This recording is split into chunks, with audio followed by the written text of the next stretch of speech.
বন্যার মধ্যে অনেক মানুষ ক্ষতিগ্রস্ত, তাই না বাবা? বন্যা হয় না? বন্যার মধ্যে অনেক মানুষ ক্ষতিগ্রস্ত, অনেক মারা যায়, অনেকে রোগাগ্রস্ত হয়, অনেক ক্ষতিগ্রস্ত হয়, তাই না বাবা? এরপরে ঘূর্ণিঝড়ে অনেক জনা ক্ষতিগ্রস্ত হয়।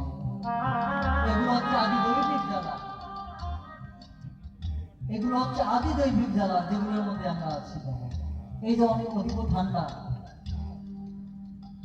দেখুন কয়েকদিন ধরে এতটা ঠান্ডা যে ঘর থেকে বেরোনো যাচ্ছে না, তাই না বাবা? এই বাক্য প্রমাণ হচ্ছে আদি দৈবিক জ্বালা, ঠান্ডার জ্বালা, এটা হচ্ছে আদি দৈবিক জ্বালা। এরপরে আদি ভৌতিক জ্বালা কাকে বলে? আদি ভৌতিক জ্বালা হচ্ছে সেটা, যেমন যদি মশাতে কামড়ায়, মশা কামড়ালে কি হয় বাবা? হ্যাঁ,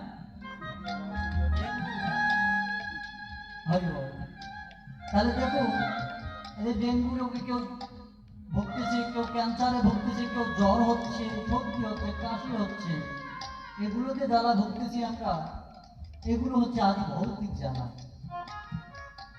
আর আধ্যাত্মিক জ্বালা, জ্বালা কাকে বলে? এই জ্বালাটা বেশি করে জ্বালায় আমাদের কি, সেটা সেটা হচ্ছে মনের যে জ্বালা। মনের জ্বালা কার না থাকে বাবা? থাকে না?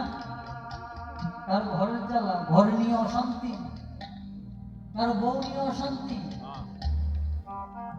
কারো প্রেম নিয়ে অশান্তি, এই যে সব জ্বালা কি মনের মধ্যে ঘুরপাক খায়।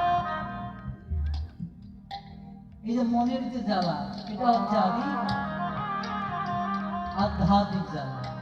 এই যে তিনটি জ্বালা বলছে, এই কিতাব জ্বালা দূরীভূত হয় যদি কেউ বদন করে একবার হরে কৃষ্ণ নাম নেয়। হরি হরি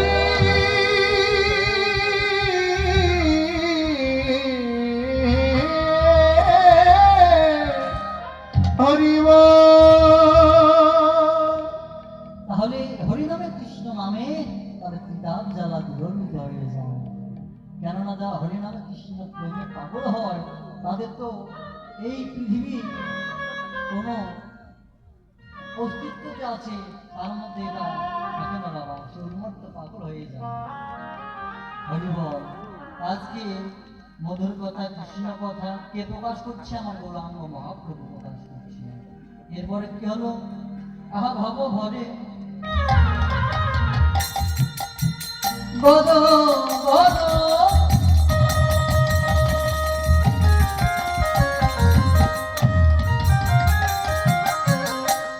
ওই নয়া ভয়া বনি হরে ভাব হরে হরে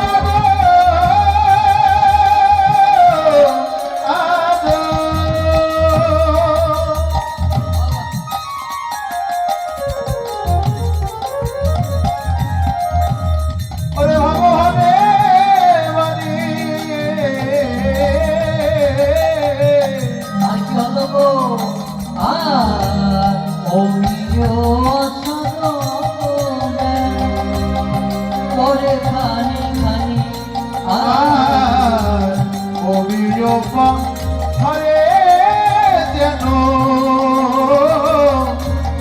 পরের খানি খানে কিছু যায় না, ওনার ভাবে তো কিছু যায় না বোঝা, কিছু যায় না বোঝা, ওনার ভাবে তো কিছু হয়ে যায় না বোঝা। দেখো তার কিভাবে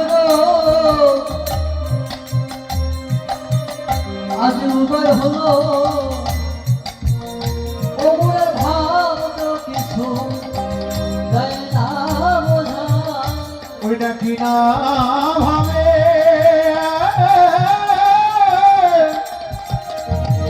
ওরে উদয় হলো, ওরা ভাবে তো কিছু ওরে যায় না বোঝা। বলি কিভাবে উদয় হলো, বলি ভাবতো কিছু যায় না। ওইটা কি না ভাবে উদয় হলো, ভাবে কিছু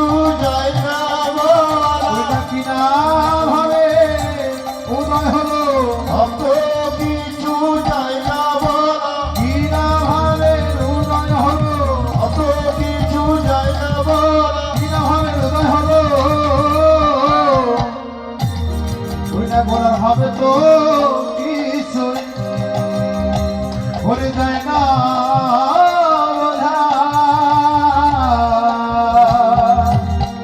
আর রোমিও ভালো যেন যেন গো পরে খানি খানি